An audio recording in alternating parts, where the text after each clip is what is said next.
Eu acho que nem todo mundo que está ouvindo talvez saiba o que é uma política de austeridade fiscal, né? Você poderia explicar para a gente o que seria isso? E por que Eu não sei, inclusive.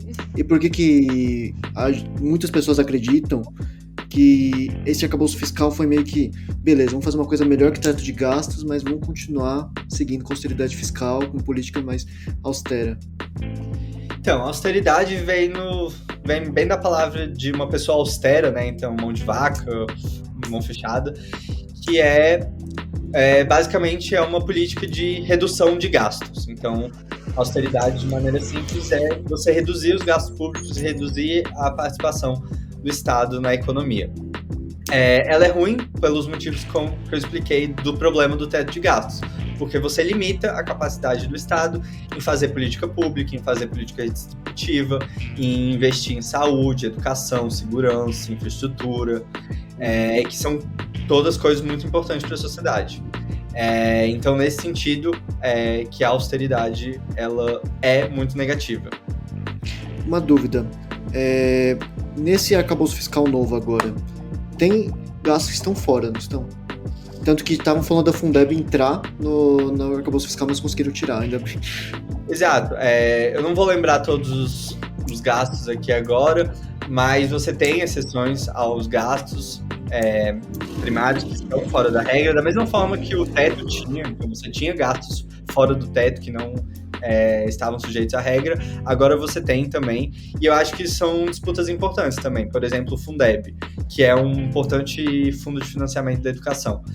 Tirar ele do novo arcabouço fiscal é importante para que esses gastos eles estejam protegidos e que eles não sejam estrangulados quando você precisar reduzir. Então, quando o NAF impor que você tem que ter uma redução dos gastos. NAF, eu digo, é o novo arcabouço fiscal. Isso aí. Fala tudo completinho, como se você estivesse falando com pessoas que não entendem o assunto. Ainda nessa toada, eu queria perguntar para você, porque você pontuou que realmente o percentual de gastos a partir do arcabouço fiscal é bem menor do que os governos Lula 1 e 2, né? De certa forma, isso limitaria então o crescimento do país nos próximos 4 anos, você acredita? Essa é uma pergunta difícil, né? Falar se vai limitar ou não o crescimento, assim, quem sou eu pra dizer isso? Mas eu acho futurologia.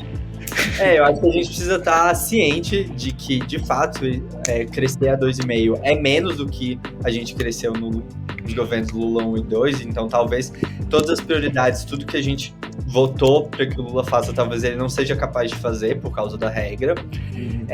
Mas como eu disse e repito aqui, acho que o uso do investimento como para contrabalancear essa tendência, ele é muito importante. Então, se a gente tiver realmente o uso dessa parte da regra, a gente pode ter, na verdade, maior crescimento, porque, como eu disse, o investimento ele é um gasto com um efeito multiplicador muito alto. Então, se a gente gasta se eu não me engano, tem um estudo da Marina, que também é Marina Sanches, que também é pesquisadora do MAD, que mostra que R$1 gasto em investimento volta como R$3 em PIB. Boa.